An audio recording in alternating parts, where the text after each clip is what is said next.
현재는 일본령이지만 실제로는 대만 근해에 위치하고 있는, 지금은 일본의 또 하나의 미스터리로 많은 인기를 얻고 있는 요나구니 섬이다.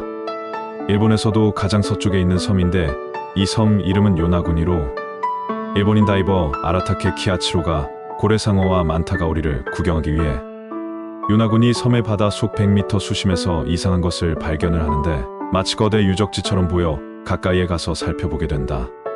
그곳에서 키아치로가 본 것들은 마치 계단이나 사람이 다닐 수 있을 법한 도로와 배수구처럼 보이는 곳까지 한눈에 봐도 누군가 인공적으로 만든 것처럼 보였다.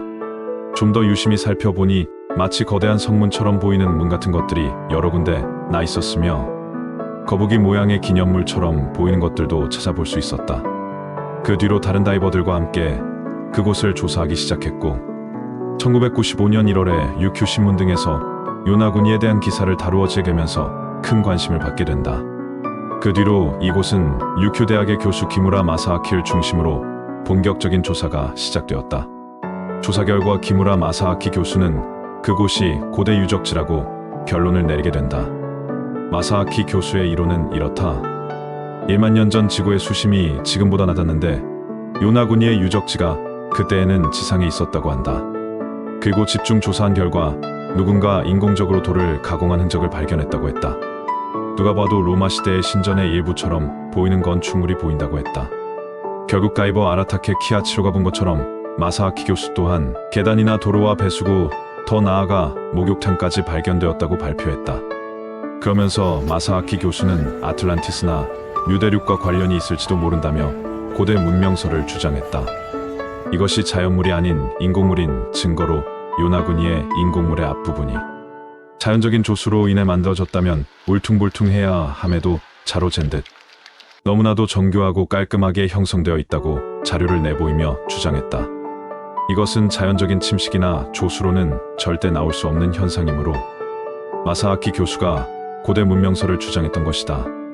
마사아키 교수가 고대 문명설을 주장하게 된 또 다른 결정적 이유가 바로 그곳에서 카이다 문자라는 독특한 상형 문자가 그려진 유물이 발견되었기 때문이다. 결국 요나구니 섬은 유적지 포인트로 정해지고 관광지로 유명세를 타게 된다. 지금도 누구나 이곳에 가면 해저 유적인 해저 구조물들을 볼 수가 있다고 한다. 바다로부터 가장 가까운 곳은 해수면으로부터 5m 정도만 내려가면 인공물의 가장 높은 곳을 볼 수 있다고 한다. 물론 전문 다이버의 철저한 안전관리와 안내에 따라 바닷속으로 들어가야 하겠지만 일본의 또 다른 관광 명소로 손색이 없다고 한다. 더욱이 이곳에는 고래상어를 비롯 귀상어와 만타가오리 등을 만날 수 있다고 한다. 한편 마사아키 교수는 오키나와현 문화국에 유적 발견 신고서를 제출한다. 그러나 무슨 이유에서인지 오키나와현은 사람이 관여한 흔적이 발견되지 않았다고 판단하여 유적으로서 인정하지 않았다고 한다. 아니 분명 마사아키 교수가 내민 사진들 속에서는 로마 시대에서나 볼 법한 건축물이 버젓이 있는데도 인공물이 아니라니 도대체 무슨 영문이란 말인가? 그렇다면 일단 자연설을 주장하는 학자들의 의견들도 들어보도록 하자. 먼저 자연설을 주장하는 학자인 보스턴 대학교의 지질학자인 로버트 슈크는 과거 인간에 의해 일부 지역이 다듬어졌을 가능성은 있으나 요나구니 섬의 구조물은 자연적으로 생성되었다고 주장하였다. 로버트 슈크의 조사에 의하면 요나구니 섬은 쉽게 단층이 갈라지는 평행한 성층면으로 구성되어 있으며 지진에 의해 날카롭고 직각 형태로 암석이 갈라지는 경우가 흔히 있다고 한다. 그는 실제 요나구니 섬의 북동해안에서 건조물과 비슷한 자연구조물이 존재한다고 주장했다.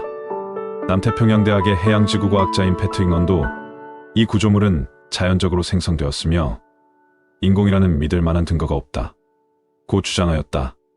요나구니 구조물과 비슷하게 평면과 날카로운 모서리를 지닌 자연구조물로는 북아일랜드의 자이언트 코즈웨이 해안의 돌기둥과 미국의 올드렉 마운틴 등이 있다며 증거로 제시했다. 또한 자연설을 옹호하는 학자들의 또 다른 의견으로는 요나구니 자체가 지층과 한 덩어리로 연결되어 있기 때문에 그 시대에서는 절대 할 수 없는 초고도의 기술이라는 점을 들었다. 피라미드처럼 돌을 옮겨서 만들었다면 인정하겠지만 엄청난 크기의 암석 덩어리를 돌조각으로 일일이 땅을 깎아서 만들 수는 없다는 것이 학자들의 또 다른 주장이었다. 스핑크스도 거대의 암석 하나를 깎아서 만든 유적이긴 하지만 스핑크스를 만들 당시에는 인류가 청동기 시대에 접어든 이후이기에 돌이 아닌 청동기로 돌을 깎는 기술이 있었을 것이라는 것이다. 그리고 만일 정말 사람이 돌로 거대 바위를 일일이 깎아서 만들었다고 가정한다면 2,000명도 채 되지 않는 요나구니 섬의 인구로는 절대 알 수 없다고 한다. 그나마 가장 유력한 가설 중 하나라고 한다면 요나구니 섬의 옛날 고대 채석장이었을 가능성에 무게가 실리고 있다고 한다. 어쨌거나 요나구니 섬의 진실에 대하여 아직까지도 정확하게 나온 해답은 없다. 그럼에도 요나구니 섬의 구조물은 사람이 만들었든 자연이 만들었든 매우 특이하고 대단한 구조물이라는 것은 틀림없는 사실일 것이다. 유대륙 괴물이야 아틀란티스 등 다양한 잃어버린 세계들을 떠올리게 하는 와중에 도빙하기가 끝나가던 1만 년 하고도 수천 년쯤 태평양 연안에는 말레이시아, 인도네시아, 필리핀 그리고 일본까지 포함하는 평탄한 대륙인 순다랜드가 존재했었다는 것을 잊으면 안 된다. 순다랜드는 남태평양엔 오스트레일리아, 태즈메이니아, 뉴기니가 합쳐진 거대한 대륙이다. 당시엔 두께 2km의 빙하가 물을 가둬둔 탓에 수면이 현재보다 150m에서 200m 낮았고 그 결과 한국, 중국, 일본을 포함한 위 영역들이 다 한 덩어리의 땅으로 연결되어 있었다. 그렇다면 저 요나구니 지역도 그 시대에는 마른 땅이고 당시 누가 어느 인종이 살았었는지는 모르겠지만 그곳에 살던 사람들이 만든 구조물이 될 수도 있다. 무조건 아니라고 단정 지을 필요는 없다. 역사는 늘 열려 있어야 하고 그곳으로 누구나 드나들며 가설을 던져놓고 갈 수 있어야 한다. 그렇게 함으로 열린 사고로 함께 연구하고 발견하며 밝혀내는 것이 역사라고 생각한다. 어쨌거나 인공구조물설 중엔 채석장이만 주장에 가장 힘이 실리는 듯하다. 서양학자들이 말하는 자연적으로 네모 반듯하게 깎이는 주상절리하고는 결이 다르지 않는가.